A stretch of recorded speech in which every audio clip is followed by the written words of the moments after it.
Vino hace un par de días. Pidió 3 bocadillos, 2 para tomar y 1 para llevar. ¿Y recuerda quién se tomó el otro bocadillo? Una enfermera. Llevaba el uniforme azul del hospital. Hay uno en esta misma calle.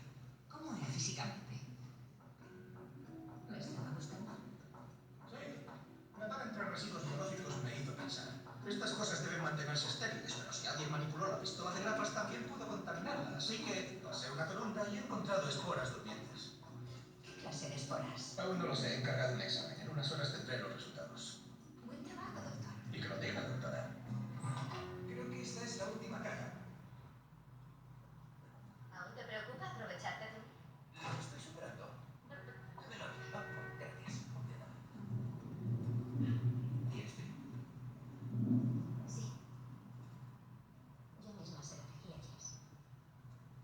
Me dijo que aquí no encontraba buena ropa de punta.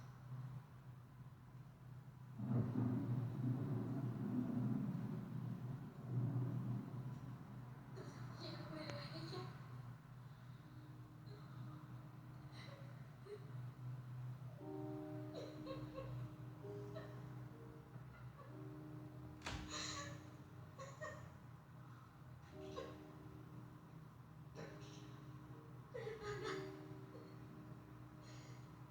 razón.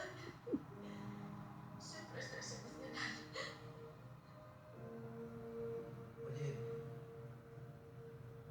¿cuándo te vas? No lo bastante pronto para ti, seguro. No. Yo me comes el pelo. Me encantan las mudanzas. Los viajes son mi especialidad. Gracias por hacerme reír.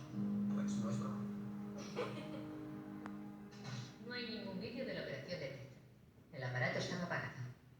Tuvo que ser una de las enfermeras. Tal vez pueda ayudarles. La mujer de Ted, Mindy, comió cerca del hospital el día antes de la operación. La acompañaba una enfermera del Hospital General. Según mis apuntes, era delgada, 1,70 m, afroamericana y con gafas de montura negra. Nancy Follett.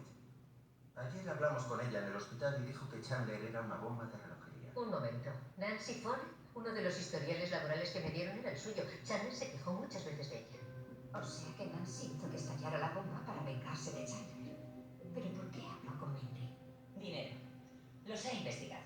Ted no tenía nada, la hipoteca no les dejaba respirar. Y el seguro de vida de Ted fue rescindido al sacarse la licencia de piloto. Entonces un juicio por negligencia resolvería sus problemas. Un plan genial.